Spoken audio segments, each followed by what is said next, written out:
The Unteachables Chapter 28, Mr. Kermit. The minutes blur into hours, which blur into days, which blur into weeks. The first thing the condemned man loses is his sense of time. All I know is that it's flying by too fast. For so long, I couldn't wait to be finished with my teaching career. Now, barreling full speed and out of control toward the finish line, all I want to do is make it last. It's tough to tell the kids that I won't be back after Christmas, but they take it better than I expected. Maybe they already know. The rumor mill in middle school can be like that. They're the ones who changed everything for me. The Unteachables. Ha!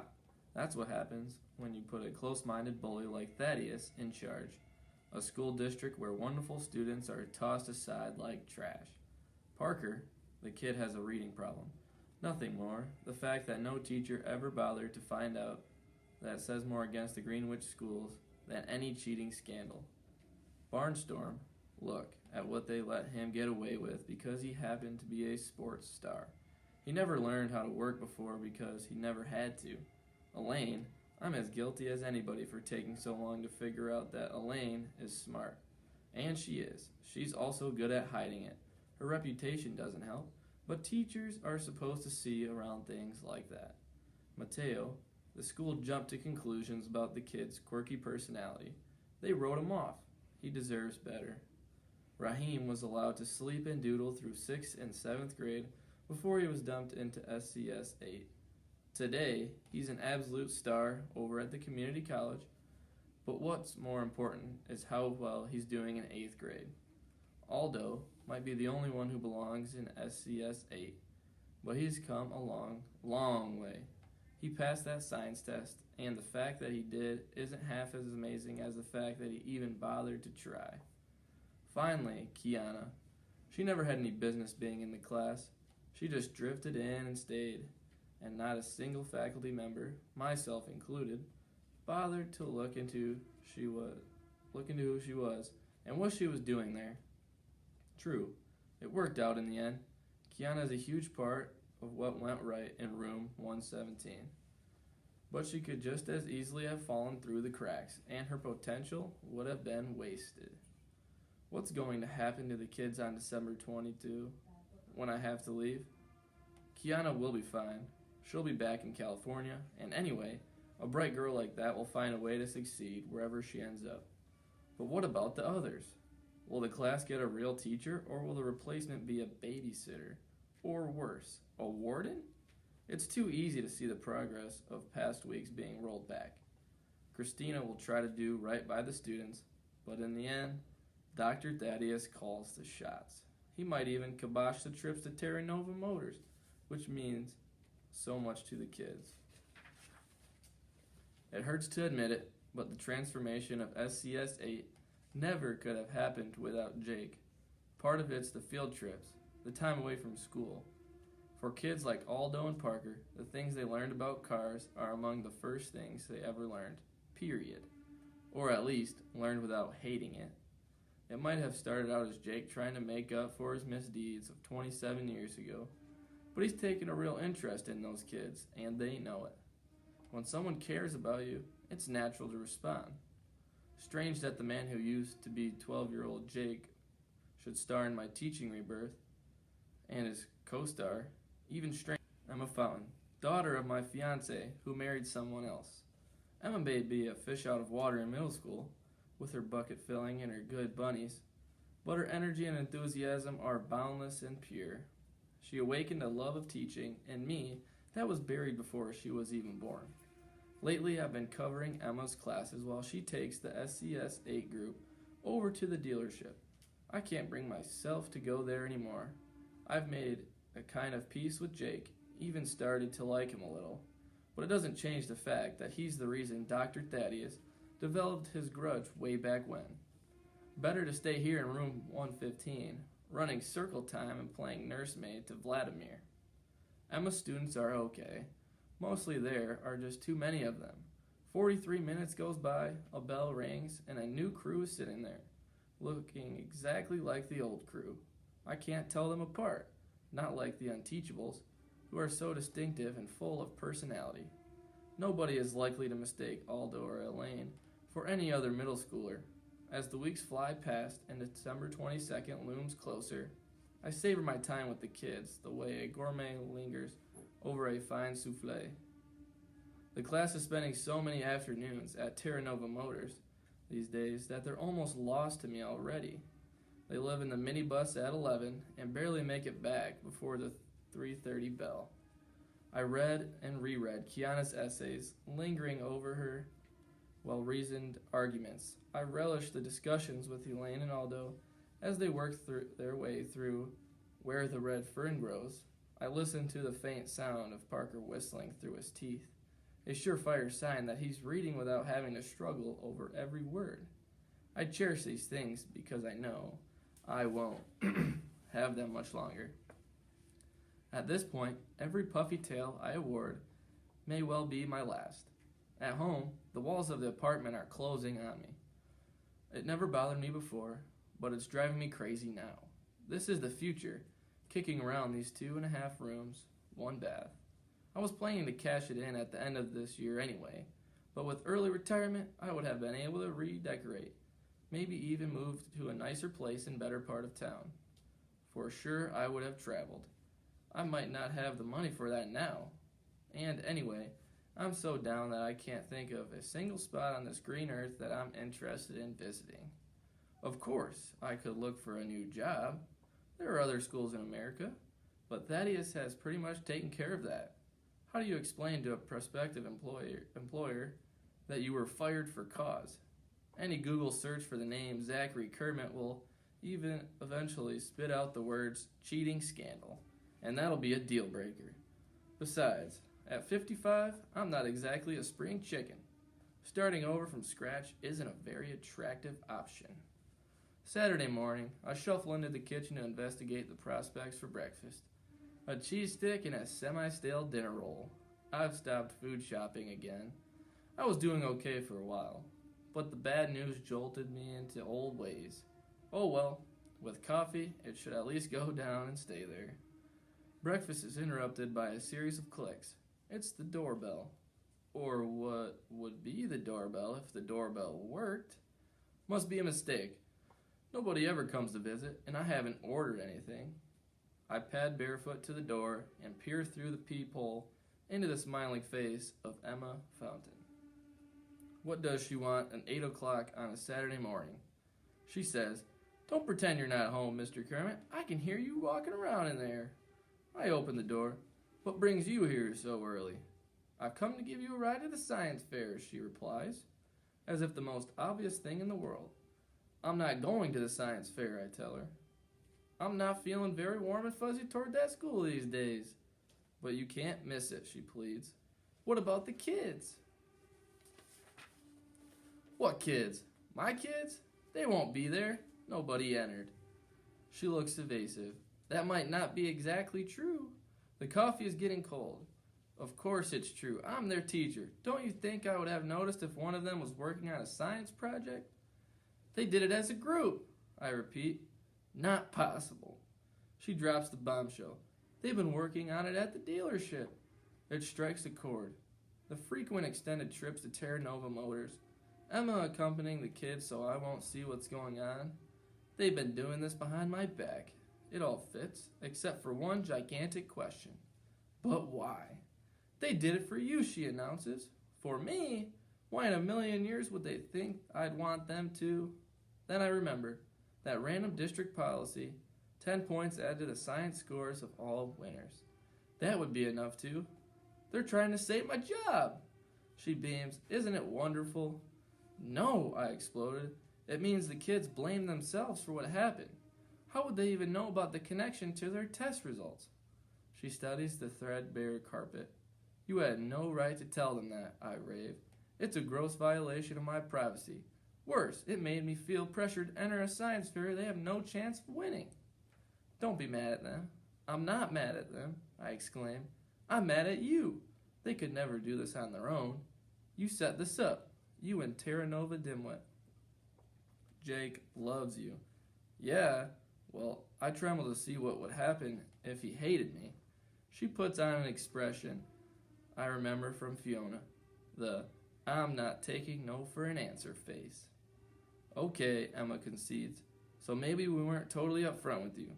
But your kids are at school ready to present their project, and if you're not there to support them, you're never going to forgive yourself. She doesn't fight fair. Pour yourself a cup of coffee, I say. I'll get dressed. Surrender, total and unconditional. I might as well get used to it. Jake is waiting outside in the Porsche. Hi, Mr. Kermit. Long time no see. I scowl at him. He's a partner in this deception and deserves no better. Plus, with an entire car dealership at his disposal, he chose to bring his motorized roller skate. For the students, I remind myself squeezing into the tiny back seat.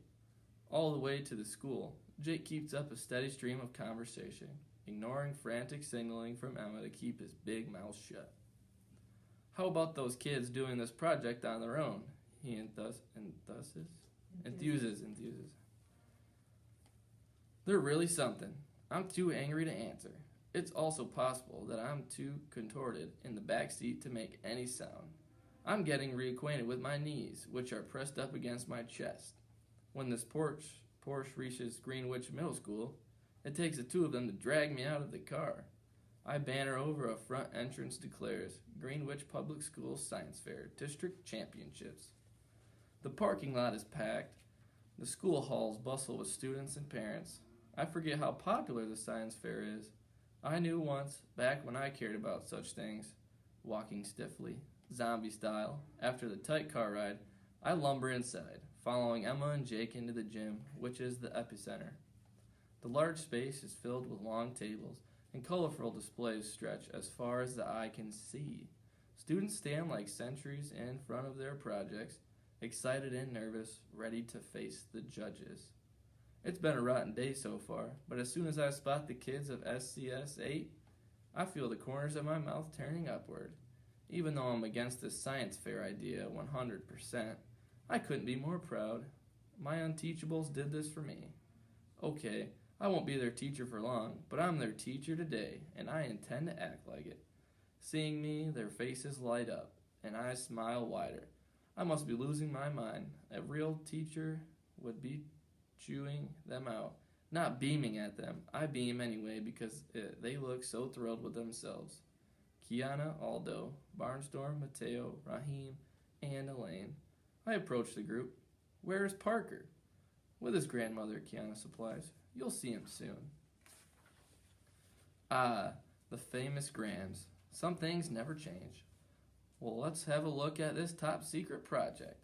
I turn my attention to the display board behind them. The title is The Internal Combustion Engine. Obviously, the idea came from working at Terra Nova Motors. There are several fantastic drawings and diagrams done by Raheem. They're so professional that I wonder if the judges will believe it's real student work. Beyond that, my heart sinks a little. The project is pretty thin. There's an information booklet with a few pages that could have been copied from any automative web page. That's it. No working motor in a study that's supposed to be all about them. Not even a model of one. I picture some of the other displays on the labyrinth of tables throughout the double gym.